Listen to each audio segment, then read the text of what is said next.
செங்கல்பட்டு வடமேற்கு மாவட்டத்தைச் சேர்ந்த இந்த தாவேகா நிர்வாகி ஜேசிபி ஆபரேட்டரை தாக்கும் காட்சி தான் நாம் தற்போது பார்த்துக் கொண்டிருக்கிறோம். இந்த சம்பவத்தில் தற்போது தாம்பரம் சட்டமன்ற தொகுதி உறுப்பினரும் மனிதவள மேம்பாட்டுத்துறை அமைச்சருமான கில்லி சரத்குமார் அவர்கள் இந்த மாவட்ட செயலராக பணியாற்றி வருகிறார். இவர் தற்போது அந்த நிர்வாகியை தாவேகாவிலிருந்து நீக்கி தற்போது அந்த உத்தரவை பிறப்பித்துள்ளார்.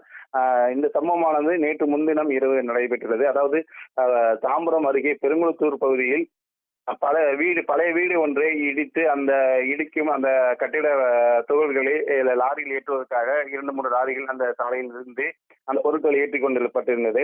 அப்போது அந்த வழியாக வந்த இந்த தாவேகா நிர்வாகி, அதாவது செங்கல்பட்டு வடமேற்கு மாவட்ட தொண்டரணி அமைப்பாளரான ஜெயகிருஷ்ணன் அவர்கள் அந்த அந்த பணியில் ஈடுபட்டிருந்த நபர்களிடையே இந்த கான்ட்ராக்டர் யார் எடுத்திருக்கிறார், எங்கள் பகுதியில் எங்கள் அனுமதி இல்லாமல் எப்படி கான்ட்ராக்டர் எடுப்பீர்கள், மேலும் இதில் ஒரு லோடு எங்களுக்கு தர வேண்டும் என வாக்குவாதத்தில் ஈடுபட்டுள்ளார். அப்போது உரிமையாளர் இங்கு இல்லை என அவர் கூறிய கொண்டிருந்த நிலையில் திடீரென ஆவேசம் அடைந்த அந்த தாவேகா நிர்வாகி ஜெயகிருஷ்ணன் அந்த ஜேசிபி ஆபரேட்டரை சரமாரியாக தாக்கியுள்ளார். இதனை அருகில் இருந்த மற்றொரு நபர்கள் அந்த செல்போனில் காட்சியை படம் பிடித்துள்ளனர்.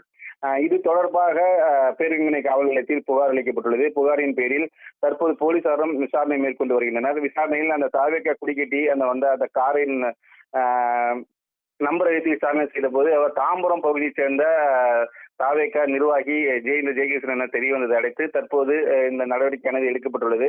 இது தொடர்பாக கட்சி ரீதியாகவும் நடவடிக்கை எடுக்கப்பட்டு தொடர் விசாரணை மேற்கொண்டு வருகின்றனர்.